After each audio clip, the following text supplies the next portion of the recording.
પ્રકૃતિના વિષયમાં સૌથી વધારે કોઈએ જો માહિતી આપી હોય તો ભગવાન શ્રી કૃષ્ણ છે. સારું માહિતી આપવા વાળા હોય તે તન્મય ન પણ હોય, એટલે રબડીના ગુણ ગાતા હોય એને ડાયાબિટીસ હોઈ શકે, એટલે પોતે આનંદ ન માણી શકે એવું બને. પણ શ્રી કૃષ્ણ કેવળ પ્રકૃતિની માહિતી આપતા નથી. એમનું નામ જ છે વનમાલી. વનની માળાઓથી જે વિભૂષિત છે, શંખ ચક્ર ગદા પદ્મ વનમાલા વિભૂષિતમ. જો પ્રકૃતિ પ્રેમ તમારે શીખવાનો હોય અને સમાજમાં પ્રકૃતિ સંબંધી શિક્ષણ આપવાનો હોય તો શ્રી કૃષ્ણ વગરની પ્રકૃતિ વિધવા છે, શ્રૃંગાર કરી શકતી નથી. શ્રી કૃષ્ણ એ પ્રકૃતિના પતિ છે. એટલે ભગવાન પોતે ગીતામાં એવું કહે છે, પિતાહમસ્ય જગતો માતા ધાતા પિતામહ. આ જગતમાં કોઈ જીવનો જો જન્મ થાય તો એના કોઈક પિતા હોય અને કોઈક માતા હોય. પણ આ જે જગત છે એના પિતા પણ પરમાત્મા છે અને માતા પણ પરમાત્મા છે, એટલે પ્રકૃતિ પણ પરમાત્મા જ છે. હવે હમણાં અધ્યાત્મનો કઈ બહુ વિષય કહેવાય નહીં. મોહનથાળ પર એલચી આમ જરા જરા હોય, નહીં તો પછી એલચી નું ભોજન થઈ જાય. એટલે પ્રકૃતિની વાત કરું અને વન અરણ્યની રક્ષાની વાત કરું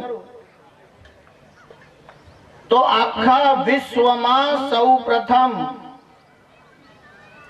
પર્યાવરણનો વિષય છે એટલા માટે નહીં, હા, કોઈ પણ વિષય હોય, આખા વિશ્વમાં કોઈ પણ પ્રકારનો વિષય હોય એનું જ્ઞાન આપવા વાળા વેદ છે. વેદ શબ્દ વિદ ધાતુથી બન્યો છે. એનો અર્થ છે ટુ નો, એટલે જાણવું. પ્રકૃતિનો એક અર્થ થાય છે સ્વભાવ. આપણે એવું કહીએ છીએ ને કે આ માણસની પ્રકૃતિ છે તો બદલાય જ નહીં. પ્રકૃતિનો એક અર્થ થાય છે સ્વભાવ. નેચર કહો તો બંને અર્થમાં થાય. જેને તમે આ પ્રાકૃતિક સંપત્તિ કહો છો તે, અને નેચર એટલે સ્વભાવ.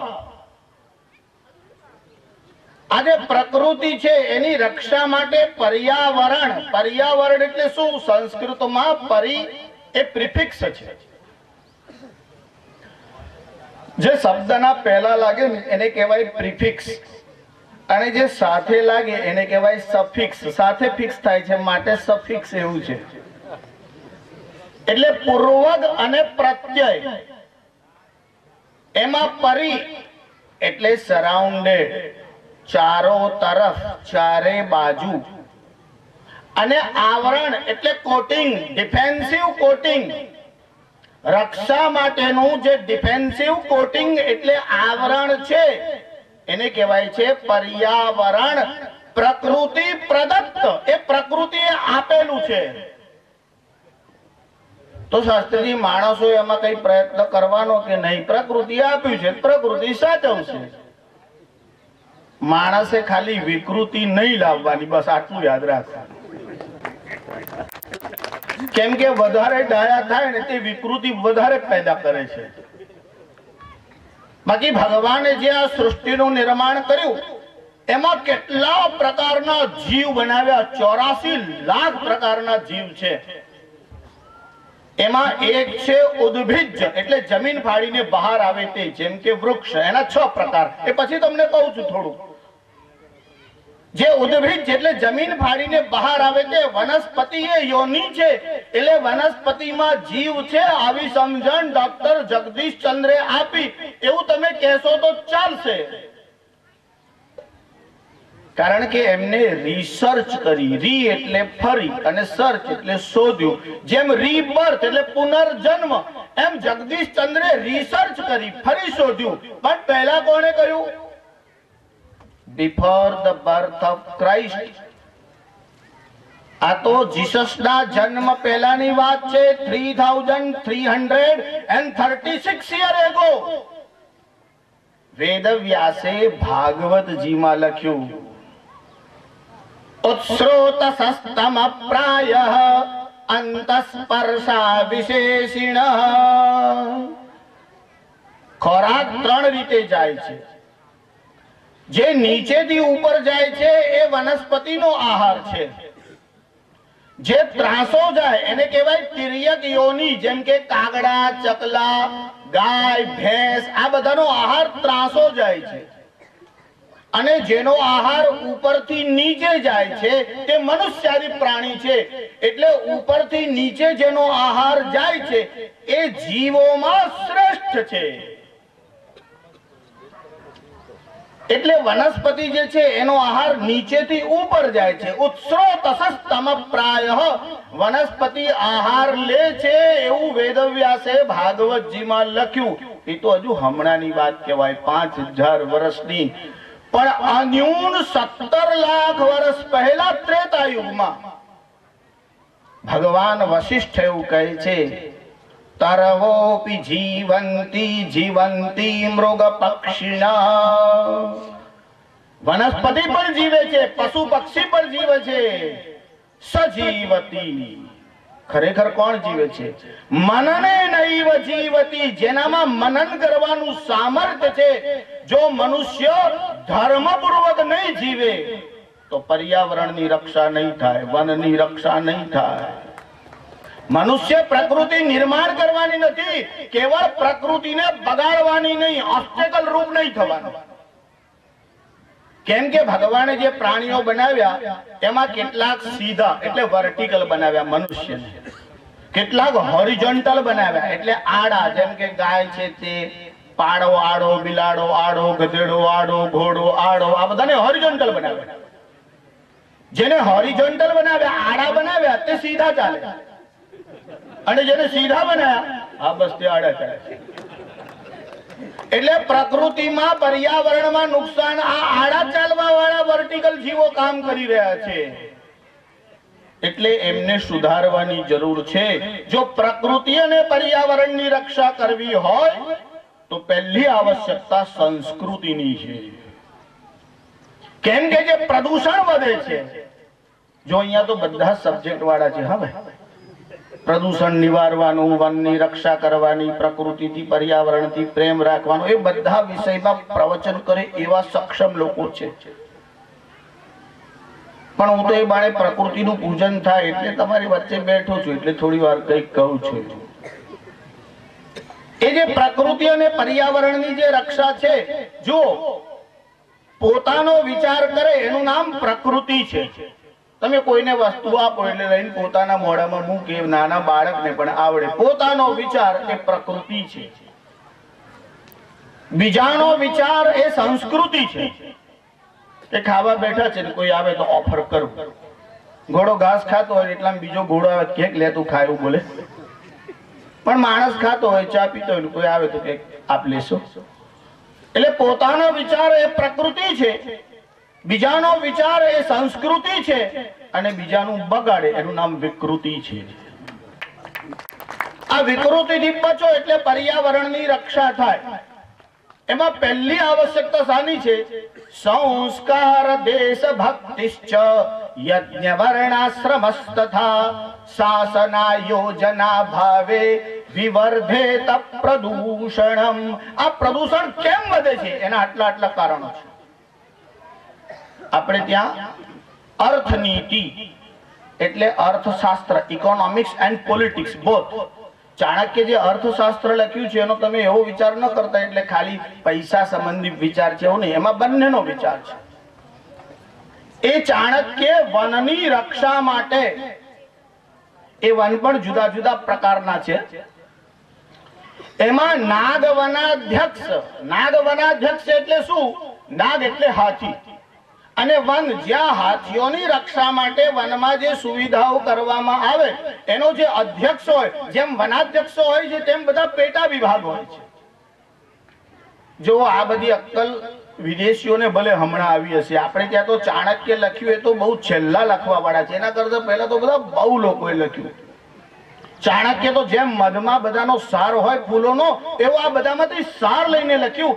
એ ચાણક્ય લખે છે કે નાગ વનાધ્યક્ષ, વનમાં હાથીઓની રક્ષા કરવાની અને કેવી રીતે કરવાની. હસ્તિઘાતાન હન્યો, જે હાથીને મારે એને હણવો જોઈએ, એને દંડ કરવો જોઈએ. ચાણક્ય લખે છે કે વનમાં જે ચોરી થશે એનો અધ્યક્ષ જે ધ્યાન રાખવાનું, તે કેવું રાખવાનું? એનું કારણ વન એ રાષ્ટ્રની સંપત્તિ છે. આ બધા બહુ મોટા સબ્જેક્ટ કહેવાય. હા, હું તો હમણાં ખાલી ટાઇટલ શીર્ષક જ બોલવાનું, બધા વિષયોમાં ક્યાં બોલતો હોય. પણ વનની જે સંપત્તિ છે એમાં ચાણક્ય લખે છે કે ચર્મ, અસ્થિ, સ્નાયુ, પિત્ત, ખુર, ખુર એટલે જે નખ કહેવાય છે પ્રાણીઓના, તે પૃચ્છ, શૃંગ, શિંગડા, ચામડી, જેમ કે હરણનું ચામડું, વાઘનું ચામડું, આ બધાની ચોરી થઈ શકે છે. ચર્માસ્થિ, કેટલાક પ્રાણીઓના હાડકા બહુ કિંમતી છે. હવે એનો ઉપયોગ શું? આયુર્વેદમાં કેવો ઉપયોગ, અશ્વશાસ્ત્રમાં કેવો? તો તમારે છે ને 7 દિવસ રાખો, રોજ 4-4 કલાક તો ઓછા થાય. મારે તો તમને 8-10 મિનિટમાં બધું કહેવાનું, આખા કાર્યક્રમનો વિચાર રાખીને બોલવાનું, એટલા માટે. પણ એમાં ચર્મ એટલે ચામડી, જેમ કે ચામડી છે એટલે વ્યાઘ્ર ચર્મ, મૃગ ચર્મ, આ બધા ચામડાઓનો ઉપયોગ થાય છે. એ કરવો કે નહીં? તો કે જે મારીને ન કરવો, અહિંસક ચામડું લેવું. પણ વનાધ્યક્ષે કયું ધ્યાન રાખવાનું? ચર્માસ્થિ, ચામડું છે, હાડકા છે. શૃંગ, કેટલાક પ્રાણીઓના શિંગડા છે ને, એ શોભા માટે લોકો ડ્રોઈંગ રૂમમાં રાખે છે. રાજાઓ પણ રાખતા હતા. કેટલા હદ સુધી રખાય, ક્યારે રખાય, કયા રખાય, એ હમણાં ભૂલી જાઓ. પછી એના સ્નાયુ કામમાં આવે, પછી એનું જે પિત્ત છે તે પણ કામમાં આવે. નખ, એ પ્રાણીઓના નખ, કેટલાક લોકો વાઘ નખ જે છે એ પણ ગળામાં રાખે છે. પ્રાણીઓના દાંત છે એમાં પણ સૌથી વધારે કિંમતી ગજ એટલે હાથી દાંત છે, કેમ કે એમાંથી બધું બહુ વસ્તુઓ બની શકે. એટલે ચાણક્ય લખે છે કે ભાંડ એટલે પાત્ર જે બનાવવામાં આવે છે એના મુખ્ય 2 ભેદ છે. એક માટી ધાતુમાંથી બનાવવામાં આવે અને બીજા જંગલી વાંસ વગેરેની છાલમાંથી બનાવવામાં આવે. ત્વક્ષારા, જેની ચામડીમાં સાર છે એવા. હવે હું ચાણક્યને પ્રણામ કરીને ચાલુ આગળ, કારણ કે એને બધું બહુ લખ્યું છે ભાઈ. એને કીધું કે વનની રક્ષા થવી જોઈએ, હાથીઓની રક્ષા થવી જોઈએ. જો માંસાહારી લોકોને તમે વનાધ્યક્ષ બનાવશો તો ખતરો રહેશે. એટલે ના બનાવો એવું મારું ગવર્મેન્ટને કહેવાય નહીં. હા, કોઈને હરણનું માંસ ભાવતું હોય, કોઈને કઈ પણ ભાવી શકે છે. એટલે કદાચ જીભની લોલુપતાને કારણે પ્રાણીનો વધ કરવા પ્રેરાય તો, એટલે તમે એવું કહો શાસ્ત્રીજી પણ આ તો પ્રાચીન કાળથી બધા કરતા આવ્યા છે, હવે તમે કોણે કોણે ના પાડશો, કોણે કોણે સમજાવશો? કેટલાક તો બહુ બુદ્ધિમાન છે, એમને વાલ્મીકી રામાયણમાંથી એવું શોધી નાખ્યું કે ભગવાન રામજીએ લક્ષ્મણને એવું કહ્યું, મૃગમ હત્વાનય, આપણે આ કુટીરનું વાસ્તુ કરવું છે એટલે મૃગમ હત્વા, હરણને મારીને આને લઈ આવો. આયણેયમ, હવે જો આ બધા શ્લોકો બોલું પાર ના, પણ જે લોકો આયુર્વેદ શાસ્ત્ર ભણ્યા હોય એમાં મદન એક નિઘંટુ જે આવે છે ને, એટલે ડિક્શનરી આવે, એવી એક ડિક્શનરી છે. એમાં મૃગમ શબ્દનો અર્થ લખ્યો છે મૃગમ ગજ. હવે ગજ એટલે પાછો હાથી નહીં, ગજકંદ નામની એક ઔષધિ છે. એટલી બધી ઔષધિઓ છે, એના એટલા બધા સિનોનિમસ વર્ડ છે. એટલે વેદ ભગવાન એવી આજ્ઞા આપે છે, નાના વીર્યા ઔષધિર્યા બિભર્તિ પૃથ્વી નઃ પ્રથતામ રાજ્યતામ નઃ. હે ભૂમિ, તું અમને બલ અને વીર્યને વધારવા વાળી અનેક ગુણોથી યુક્ત એવી ઔષધિ આપી રહી છે. નાના વીર્યા ઔષધિર્યા બિભર્તિ પૃથ્વી નઃ પ્રથતામ, એ અમારો વિસ્તાર વધારવા વાળી છે. રાજ્યતામ નઃ, એ અમને સમૃદ્ધિ આપવા વાળી છે. હવે ઔષધિથી કેટલી સંપત્તિ મળે, જ્યારે આ પેટર્નનો યુગ ચાલે છે ત્યારે મારે તમને સમજાવવાની જરૂર નથી. આપણા લોકો કઈનું કઈ પરાક્રમ કરતા જ રહ્યા છે. હવે આ બધા અર્થશાસ્ત્રના અને વિદેશ નીતિના વિષયમાં હમણાં જવું નથી, પણ આવી બધી ઔષધિઓ છે જેના ભિન્ન ભિન્ન ગુણ છે, જે બલવીર્ય અને સમૃદ્ધિને વધારવા વાળી છે. ભગવાન શ્રી કૃષ્ણ ગોવાળિયાઓની સાથે બેઠા, પછી ગિરિરાજનું પૂજન કરાવ્યું. ત્યારે એમને કહ્યું ગિરી એટલે પર્વત અને વન, જેને તમે આદિવાસી કહો છો, ખરેખર એ વનવાસી છે. તમારે આ વનની અને ગિરીની સમૃદ્ધિ વધારવી હોય તો અકારણ વૃક્ષોને કાપશો નહીં. એટલે ભગવાન શ્રી કૃષ્ણે એક સૂત્ર કીધું. ખરેખર તો જેને વનસ્પતિ શાસ્ત્ર પર કે બોટની પર પીએચડી કરવી હોય ને, એને આ બધા સૂત્રો બહુ ઉપયોગી છે. આપણું દુર્ભાગ્ય છે કે વાંદરાના હાથમાં રત્ન જાય એવી આપણી સંસ્કૃતિ અને સાહિત્યની દશા છે. ભગવાન શ્રી કૃષ્ણે આ ગોપ બાળકોને સમજાયું કે જો આ વનસ્પતિ આપણને કેટલી બધી વસ્તુઓ આપે છે. પત્ર પુષ્પ ફલ છાયા મૂલ વલ્કલ દારુભી ગંધ નિર્યાસ ભસ્માસ્થિ તોકમય કામન વિતન્વતે. પતરમ, કેટલીક વનસ્પતિના પાંદડા બહુ કિંમતી છે. કેસર હોય તો પણ અને નાગરવેલનું પાન હોય તો પણ. હવે પાનના ગુણ પણ નહીં કહું અને નામ પણ નહીં કહું, ખાલી સર્વનામમાં જ કામ ચલાવીશ. પત્ર પુષ્પ, પછી આ કેટલીક વનસ્પતિના પુષ્પ સુગંધી તો આપે છે પણ ઉપયોગી પણ બહુ છે. ફલ છાયા, આ વૃક્ષો આપણને ફળ આપે છે, આ વૃક્ષો આપણને છાયા આપે છે. પત્ર પુષ્પ ફલ છાયા મૂલ વલ્કલ, આજે વલ્કલ વસ્ત્ર છે એ પણ ઝાડની છાલમાંથી બને છે. પત્ર પુષ્પ ફલ છાયા મૂલ વલ્કલ દારુભી. અહીંયા દારૂ એટલે મવડાનો નહીં, હા, એ અર્થમાં નથી બોલતો. એ પણ મળે છે, એના પણ ગુણ દોષ બધું ક્યાં હમણાં કહેવાનો. પણ દારૂ શબ્દનો અર્થ થાય છે ઈંધન, એટલે ફ્યુઅલ. આ ફ્યુઅલ તમને જે છે તે વનસ્પતિ પાસેથી મળે છે. પત્ર પુષ્પ ફલ છાયા મૂલ વલ્કલ દારુભી ગંધ એટલે સુગંધી. આ સુગંધી વાળી વસ્તુઓ તો વનમાં એટલી બધી કિંમતી હોય છે, એટલે ચાણક્ય એના માટે એક ખાસ અધ્યક્ષ કયો છે, એનું નામ છે કુપિયાધ્યક્ષ. કુપિયાધ્યક્ષનું કામ શું? જંગલમાં એકદમ કિંમતી હોય એવી સુગંધિત વસ્તુઓ વેચે. એમાં એક તો છે કસ્તુરી, જે હરણની નાભીમાં હોય છે, એની કિંમત બહુ છે. તોલાનો શું ભાવ છે, શુદ્ધ ક્યાં છે, જરા પૂછજો. એટલે તમે તો બધા થોડા પરિચિત છો. કસ્તુરી બહુ કિંમતી છે, એટલે કસ્તુરી માટે કદાચ કોઈ હરણનો વધ કરે તો. અને બીજી વસ્તુ છે, અને તે એટલે યદવદ શ્રી ખંડ વૃક્ષ પ્રસુત પરિમલે નાભિતોન્ને વૃક્ષા. ચંદનના વૃક્ષ, જો સુગંધીના માટે ચંદનના વૃક્ષ કાપવામાં આવે અને હરણને કસ્તુરી માટે મારવામાં આવે, વનની રક્ષા કેવી રીતે થશે? એટલે ગંધ નિર્યાસ, નિર્યાસ એટલે ગુંદર, જે વૃક્ષોના ગુંદર હોય છે તે. ગંધ નિર્યાસ ભસ્માસ્થિ, એમાંથી ભસ્મ મળે, એમાંથી અસ્થિ એટલે ઠળિયા મળે. જો વનસ્પતિની અસ્થિ એટલે ઠળિયા. હવે ડાયાબિટીસ વાળાને તો ખબર છે કે જે જાંબુડા હોય એના બીજનું ચૂર્ણ લેવાય છે. આ તો એમાંનો એક સેમ્પલ, ગોડાઉન બહુ મોટું છે. હા, ખાલી હમણાં તો સેમ્પલ જ બતાવું છું તમને. એમાં થોડીક કંજુસાઈ તો સમયને કારણે કરું જ છે. ગંધ નિર્યાસ ભસ્માસ્તિ તોકમય કામન વિતન્વતે.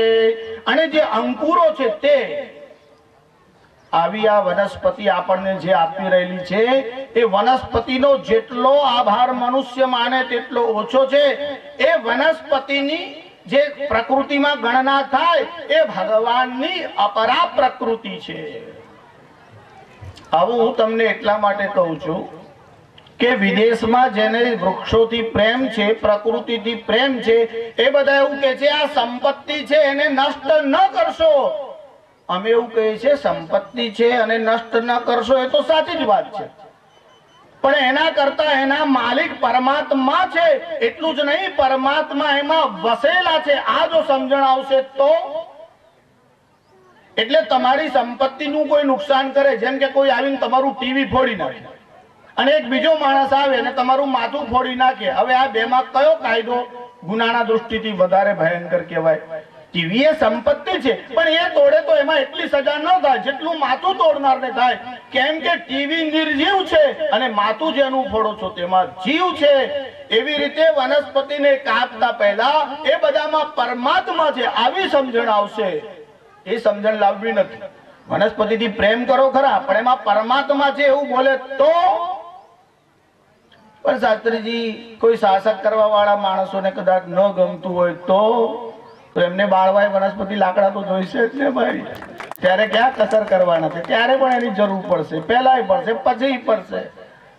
4 માણસોને શું લાગે છે એટલા માટે જંગલનું સત્યાનાશ કરો એવું કેવી રીતે થાય? વાલ્મીકી રામાયણમાં વન માર્ગની સુધારણા એવું એક ચેપ્ટર આખું વાલ્મીકી આપ્યું છે. એટલે વનમાં માર્ગ બનાવ્યો. એટલે ભરત જયારે રામજીને મળવા ગયા ત્યારે લતાઓ વનસ્પતિ છે એને કાપી નાખી. આપણે તે બધા બહુ બુદ્ધિ વગરના પ્રકૃતિ પ્રેમીઓ છે. પ્રકૃતિ પ્રેમ ખોટો નથી, પણ સેન્સલેસ હોય તો ખોટો. એમને એવું કીધું કે આ ભરતે વનસ્પતિને કેમ કાપી? જો આજે પણ વનમાં વાહન જઈ શકે એવો માર્ગ બનાવવો પડે છે.